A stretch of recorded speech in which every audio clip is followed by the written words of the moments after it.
अस्सलाम वालेकुम दोस्तों, वीडियो को देखने से पहले चैनल को सब्सक्राइब करें और बेल आइकन को भी दबा दें ताकि मज़ीद वीडियोस की नोटिफिकेशन बर वक्त आप तक पहुंचती रहें। शुक्रिया।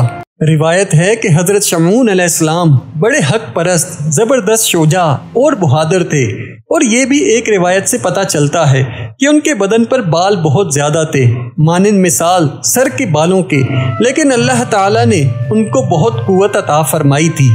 और एक शहर का नाम अमूजिया है। किनारे दरियाए रोम के इस शहर के बादशाह का नाम फोता था। वो बड़ा काफिर था। उसने एक मकान भी आलीशान दरिया के किनारे तैयार कराया था, और इस मकान के बड़े बड़े सतून थे, और वो इस पर अपना जश्न मनाया करता था। और हज़रत शमून अलैहिस्सलाम 4 महीने हर साल इस बादशाह से जाकर लड़ा करते थे, और इस काफिर बादशाह का 6000 लश्कर था। हज़रत शमून अलैहिस्सलाम से वो लश्कर भी लड़ा करता था, और हज़रत शमून अलैहिस्सलाम चूँकि बड़ी जुरी और बहादुर थे, इसलिए अकेले ही उस काफिर बादशाह के लश्कर में घुसकर हर मर्तबा तकरीबन 1000 उसके फौजी मार आते थे और कसीर तादाद में मजरूह कर आते थे। फिर उसके बाद वो अपने घर में बैठकर अपने अल्लाह की इबादत बराबर करते रहते थे, और 4 महीने बराबर खुल्कुल्लाह की ज़ियाफ़त भी बहुत करते थे, और अल्लाह ताला उन काफिरों पर हमेशा उनको गालिब रखता था, और उसी वजह से तमाम काफिर उनसे आजिज़ रहते थे। और एक रिवायत से ये मालूम होता है कि हज़रत शमून अलैहिस्सलाम की बीवी को कुछ फरेब दिया जाए, तब बादशाह अमूजिया ने फरेब करके किसी शख्स को मुख्फी शमून अलैहिस्सलाम की बीवी के पास भेजा। उसने कहा, ए बीबी, हम देखते हैं कि शमून अलैहिस्सलाम तुम्हारी तरफ रुग़बत नहीं करते, उनका ख्याल किसी गैर की तरफ है। तुम अगर एक काम करो कि उनको किसी तरह मार डालो, तो हमारा बादशाह अमूजिया तुमसे निकाह कर लेगा, फिर तुम बहुत आराम से रहोगी और तख्तो सल्तनत भी तुमको मिलेगी, फिर तो तुम बादशाही करोगी। बस औरत नाकिसुल अकल ने दुनिया के तमा से कहा कि जो तुम्हारा बादशाह हुक्म करेगा मैं बसरो चश्म उसको बजा लाऊंगी। तब उसने एक रस्सी उसको दी कि जब हज़रत शमून अलैहिस्सलाम रात को सो जाएं, तुम इसको रस्सी से बांध रखना और फिर हमें खबर कर देना। हम उसी हालत में बादशाह के पास ले जाएंगे और वहीं उनको मार डालेंगे। बस मरदूद के कहने से हज़रत शमून अलैहिस्सलाम की बीवी ने अपने पास रस्सी छुपा कर रखी। जब रात हो गई और हज़रत शमून अलैहिस्सलाम सो गए, बीवी ने उनको नींद की हालत में बांधना शुरू कर दिया। अचानक वो नींद से बेदार हो गए और उन्होंने अपने हाथ पांव बंधे देखे, रस्सी को तोड़ डाला और अपनी बीवी से पूछा कि किसने मुझे बांधा था। वह बोली कि मैंने खुद ही बांधा था। हज़रत शमून अलैहिस्सलाम ने फिर कहा कि तुमने मुझको क्यों बांधा था। वह बोली, मैं तुम्हारा जोर आजमाती थी कि तुम्हारे अंदर जोर है या नहीं, और मैं ये देखना चाहती थी कि कोई दुश्मन तुमसे लड़ सकता है या नहीं। ये सुनकर हज़रत शमून अलैहिस्सलाम ने कहा कि तुम खातर जमा रखो, कोई दुश्मन अल्लाह के फजल से हमसे जोर में बढ़ नहीं सकता।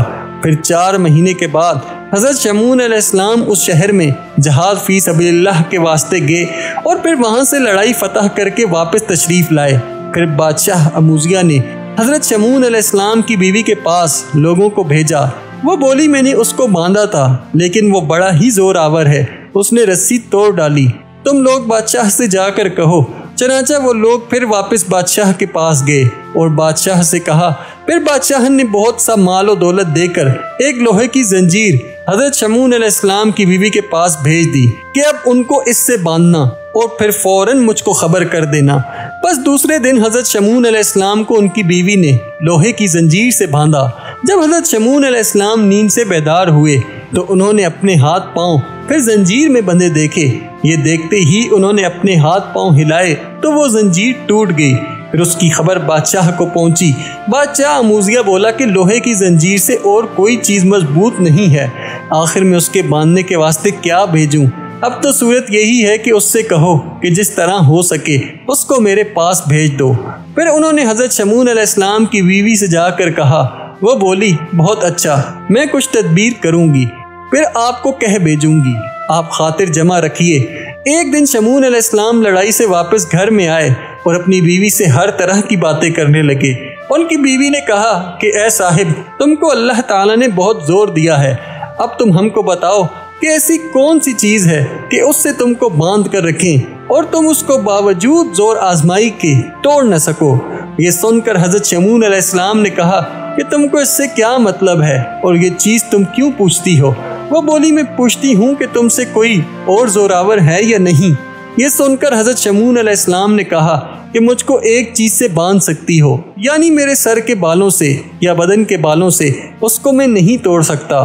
یہ سن کر ان کی بیوی نے شب کو نیند کی حالت میں ان کے سر اور بدن کے بال تراش کر رسی بٹ کر دست و پا ان کے مضبوط باندھے۔ انہوں نے نیند سے اٹھ کر اپنی بیوی سے پوچھا کہ ارے مجھے کس نے اس طرح سے باندھا ہے؟ ان کی بیوی بولی کہ میں نے باندھا ہے، اور میں تمہاری قوت آزماتی ہوں کہ کوئی دشمن آپ کو باندھ کر رکھ سکتا ہے یا نہیں، لیکن اللہ کی مرضی کو میں نہیں کہتی ہوں۔ حضرت شمعون علیہ السلام نے اپنی بیوی سے کہا کہ آؤ میرے بند کھولو۔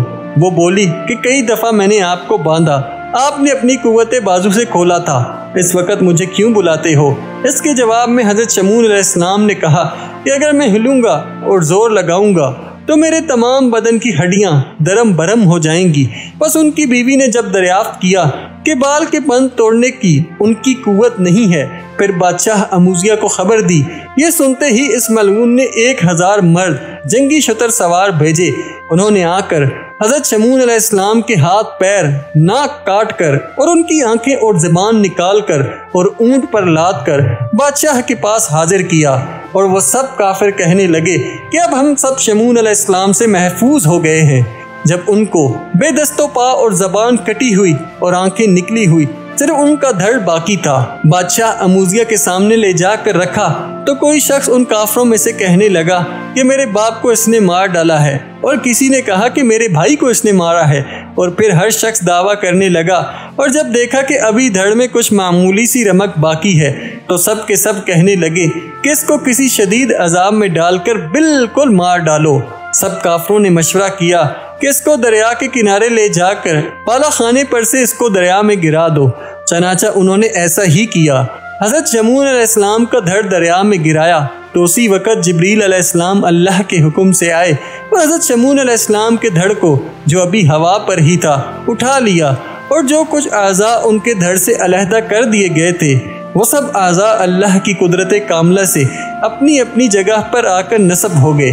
پھر جب وہ کٹے ہوئے اعضاء حضرت شمعون علیہ السلام کے ٹھیک ہو گئے تو پھر حضرت جبرائیل علیہ السلام نے حضرت شمعون علیہ السلام کو کہا کہ اللہ نے تم کو بہت طاقت دی ہے، اللہ کا نام لے کر کھڑے ہو جاؤ، اور پھر اس ملعون کا ستون پکڑ کر حصار اور مکانوں کی بنیادوں کو کھود کر اس دریا میں ڈال دو۔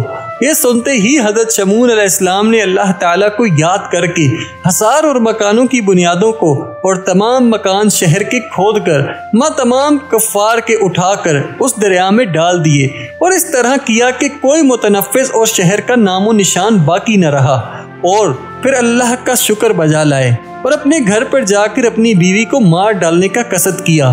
اللہ کے حکم سے حضرت جبرائیل علیہ السلام آئے اور کہا کہ اللہ تم کو فرماتا ہے کہ اپنی بیوی کو مت مارو اور کوئی اذیت بھی مت دو، کیونکہ اس نے نادانی سے بادشاہ اموزیہ کی صلاح سے تم کو باندھ کر اس کے حوالے کیا تھا۔ چونکہ عورت ناقص العقل ہوتی ہے، تم اس کی یہ تقصیر معاف کرو، اس کے ساتھ نیک سلوک کرو، اللہ مالک ہے۔ یہاں تک یہ واقعہ قصص الانبیاء میں حضرت شمعون علیہ السلام کا بیان کیا گیا ہے، جس کا سارا واقعہ ہم آپ کو سنا چکے ہیں۔